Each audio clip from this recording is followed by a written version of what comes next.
चीन अपनी हरकतों से बाज नहीं आने वाला है। हर बार भरोसा करने पर वह पीछे से ही खंजर ही घोंपता है।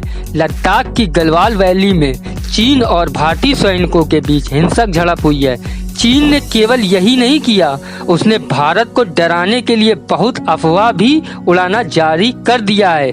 उसके चलते जंग की तैयारी होना शुरू हो गई है, लेकिन चीन कभी अपने मंसूबों पर कामयाब नहीं हो पाएगा। पहले तो उसने कोरोना जैसी महामारी फैलाया, उसके बाद वो पूरी दुनिया में अलग थलग पड़ गया है, जिससे वह और ज्यादा बौखला गया है। ये घटना पूरे विश्व को हिलाकर रख देगी। चीन हमेशा डरा कर धमकी देकर अपने आप को ज्यादा शक्तिशाली मानना चाहता है, लेकिन वो भूल रहा है ये 1962 वाला भारत नहीं है, ये नया भारत है। हम घर में घुस के मार भी सकते हैं। चीन ने न सिर्फ लद्दाख में सेना इकट्ठी की है, बल्कि उत्तराखंड, सिक्किम और अरुणाचल प्रदेश में भी अपनी सेना भेज दी है। चीन, सुन ले, ये तेरी गलतफहमी है कि तू भारत को फिर से हरा देगा और अपना कब्जा कर लेगा। भारत का एक एक सैनिक 10-10 पर भारी पड़ेगा।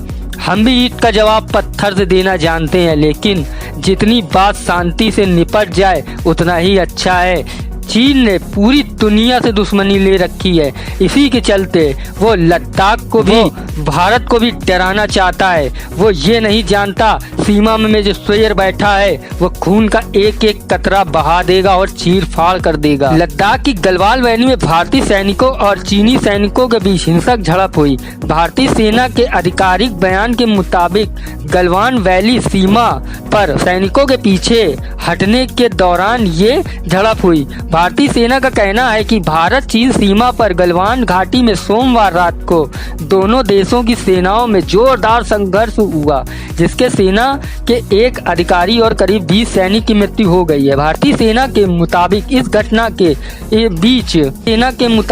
घटना में चीन के सैनिक भी हताहत हुए हैं। भारतीय सेना के अनुसार दोनों देशों के वरिष्ठ सैन्य अधिकारी मामले को सुलझाने के लिए घटना स्थल पर बैठक कर रहे हैं।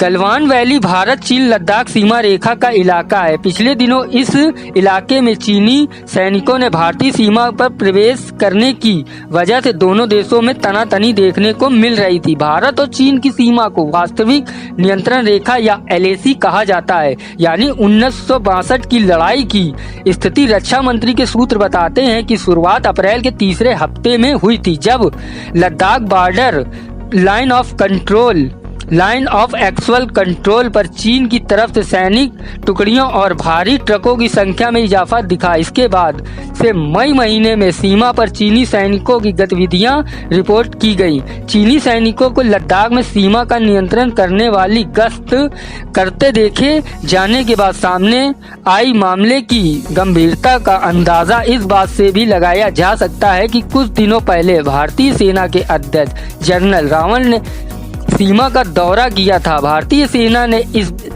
भी बताया कि इस घटना से जुड़ी सारी जानकारी आगे जल्दी दी जाएगी। समाचार एजेंसी के मुताबिक जब इस बारे में चीन से पूछा गया तो उसने कहा भारत को एक तरफा कार्रवाई करने और तनाव को और बढ़ाने की कोशिश नहीं करनी चाहिए। मुख्य एजेंसी के मुताबिक चीन ने भारत की सरहद पर पार करने और चीनी अधिकारियों पर हमला करने का आरोप लगाया है।